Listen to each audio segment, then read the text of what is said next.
اللحية يعني إن كانت هتجر مشاكل في بعض البلاد، حتى فتوى بكده إن هم إيه، إذا جاز الاستسرار بالإيمان في صحيح مسلم فيجوز الاستسرار باللحية. يعني إذا كانت هتؤدي، خصوصا لما يبقى الشاب في بيت أبوه وبيت أمه، وأبوه مش ملتزم مثلا قوي أو أمه خايفة عليه أو كلام من ده، يعني دي فيها خلاف بين العلماء يعني. لكن هي طبعا اللحية واجبة، يعني إنها قصوا الشوارب واربوا اللحى وفروا يا شيخ وجدي ارخوا هو بس اسدلوا. انا اقول للاباء والامهات كلمه. اتفضل. يعني اذا كان حريص ان يرسل ابنته لدراسه الماجستير في لندن وهو غير جائز اساسا، وابنه في مش عارف فين لدراسه دكتوراه في الفلسفه في علوم ايه، يعني يتركه ليفعل شيئا من سنن الفطره التي اوصانا بها رسول الله صلى الله عليه وسلم عليه الصلاه والسلام. يعني وقالوا ان العلماء يعني سهل بن عبد الله لما طلع عليه قطاع الطريق وبص كده لقي الحرامي كبيرهم لا ياكل، قال انت لماذا لا تاكل معهم؟ كبير اللصوص الشيخ المنصر يعني.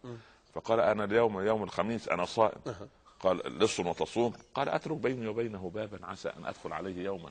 يعني اب لا يصلي ولا يصوم ولا بتاع، وكمان يجي لابنه افتح يعني لك باب يا اخي يبخلون الناس بالبخل. يا اخي سيبها مفتوحه شويه. صحيح. يعني افرح ان عندك ولد صالح. نعم. طيب برضه معلش، لعل استاذنا يقصد يعني لا يرسل بنته يمكن للتعليم سؤال. في الخارج بدون محرم. بدون محرم طبعا بدون محرم. طب معلش خليني اقول حته هنا، ولا مش موضوعنا برضه. قول حته يعني. انا كأب معلش يا اخي انا خايف على ابني، اصل هياخدوا الولا ومش عارف هيعملوا ايه.